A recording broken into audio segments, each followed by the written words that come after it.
पांडवों का अज्ञातवास समाप्त होने में कुछ समय शेष रह गया था। पांचों पांडव एवं द्रौपदी जंगल में छुपने का स्थान ढूंढ रहे थे।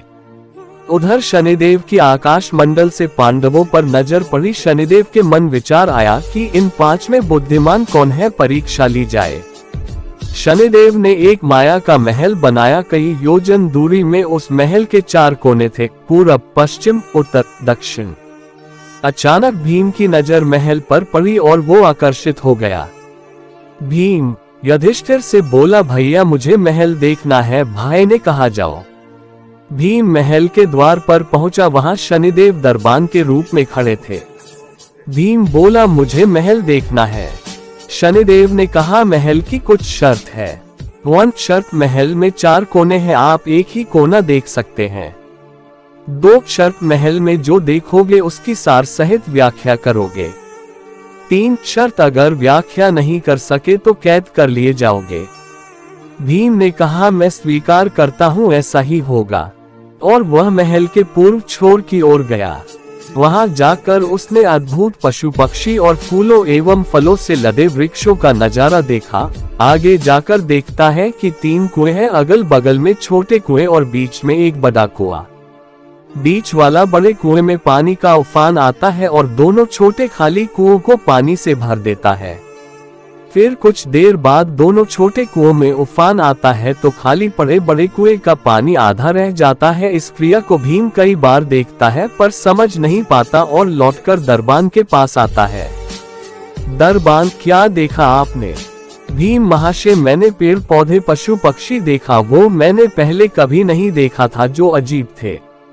एक बात समझ में नहीं आई, छोटे कुएं पानी से भर जाते हैं, बाजरे की फसल, दूसरी तरफ मक्का की फसल। बाजरे के पौधे से मक्का निकल रही तथा मक्का के पौधे से बाजरी निकल रही। अजीब लगा, कुछ समझ नहीं आया, वापस द्वार पर आ गया। दरबान ने पूछा, क्या देखा? अर्जुन बोला, महाशय सब कुछ देखा पर बाजरा और मक्का की बात समझ में नहीं आई। शनिदेव ने कहा, शर्त के अनुसार आप बंदी हैं। नकुल आया, बोला, मुझे महल देखना है। फिर वह उत्तर दिशा की ओर गया। वहां उसने देखा कि बहुत सारी सफेद गायें जब उनको भूख लगती है तो अपनी छोटी बच्चियों का दूध पीती है। उसे कुछ समझ नहीं आया, द्वार पर आया। शनिदेव ने पूछा, क्या देखा? नकुल बोला, महाशय गाय बच्चियों का दूध पीती है, ये समझ नहीं आया, तब उसे भी बंदी बना लिया।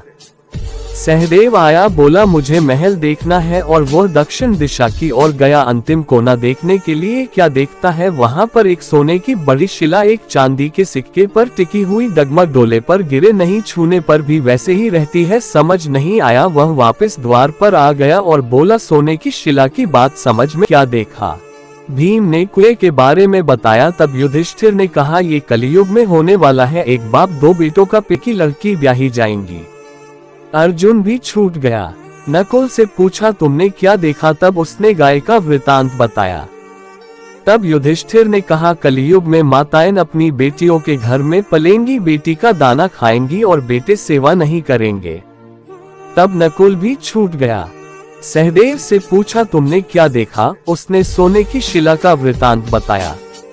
तब युधिष्ठिर बोले, कलयुग में पाप धर्म को दबाता रहेगा परंतु धर्म फिर भी जिंदा रहेगा, खत्म नहीं होगा। आज के कलयुग में ये सारी बातें सच साबित हो रही हैं।